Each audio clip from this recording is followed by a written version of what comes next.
The national debt has not been mentioned much by either former President Donald Trump or Vice President Kamala Harris during this election cycle, but ignoring it doesn't mean that it goes away. Joining us now to break down how each candidate's plans would affect the debt is Maya MacGuineas, Committee for Responsible Federal Budget President. The organization out with a new assessment trying to figure out how much each candidate's plans would add to the debt. Maya, thank you so much for being here. Yeah, thank you. So the short answer is a lot. Trump more than Harris, right? How do you kind of suss this out given the amorphous nature sometimes of campaign promises and plans? Yeah, 100%. So we know a couple things. One, that campaigns always focus on the giveaways, the goodies, the tax cuts and the spending increases, and they're going to be less specific on how they would pay for those plans, if they would pay for those plans. And second, the details aren't all fleshed out. Some of them have tons of details and spreadsheets. Others are kind of whimsical throwaway lines. So we go through and we look at every promise from the campaign. Hopefully they've put it in writing. We have conversations with the campaigns. But in the end, we have big ranges of what the candidates would do to the overall fiscal situation of the country. And the bottom line, of course, is that our fiscal situation is in terrible shape. We're going to hit the record debt levels soon. The fastest growing part of our budget is interest payments. Neither candidate has a plan or even a proposal to bring those debt levels down. Within the range of candidate Harris, she has on the very lowest range not making the debt any worse, and the highest range as much as $8 trillion, which is a significant contribution. From former President Trump, we're looking at numbers basically twice as high. So we're talking about trillions of dollars in all likelihood from both of these sets of proposals, more so for Trump, but neither of them with an overall plan to reduce the debt, which is at this point where we are in our fiscal situation, absolutely what is necessary.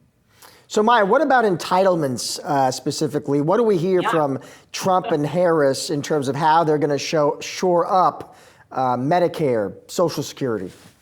Not much. Thank you for asking that question because it barely gets mentioned in the campaign. The two biggest government programs, Social Security and Medicare, both have trust funds that are headed towards insolvency. And when that happens, there will be across-the-board benefit cuts for Social Security for all current retirees and beneficiaries, and across-the-board provider cuts for Medicare, meaning there'll be less medical care available. And instead of addressing those very real, very significant problems, we have both candidates promising not to touch benefits for any retiree. And that's supposed to be reassuring. But I promise you, if you're somebody who's on Social Security and you know that in roughly a decade, you're going to have across the board benefit cuts of 20%, there's nothing reassuring about that. And it's also not leadership. We know these problems exist. Just look at the trustees report. There are many ways to fix them.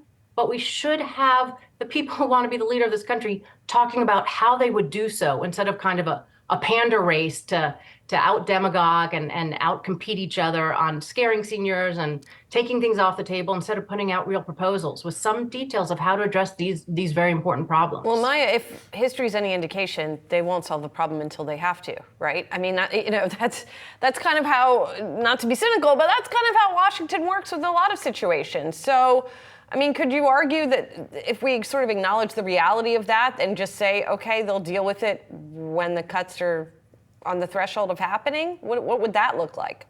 You know, the problem with that is with these intergenerational programs where we're paying into the programs today and they're supporting retirees today.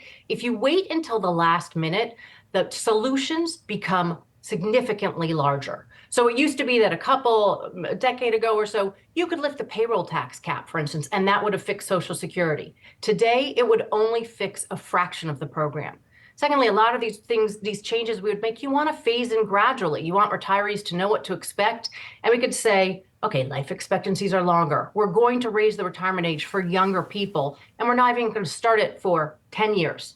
But if you wait until we're basically not able to send out checks, those same changes won't make as much of a dent and improvement, and people won't have the warning. So I think it's absolutely the wrong way to do it, and we shouldn't let political cowardice lead us into bad policy solutions that are much more painful for the people most affected.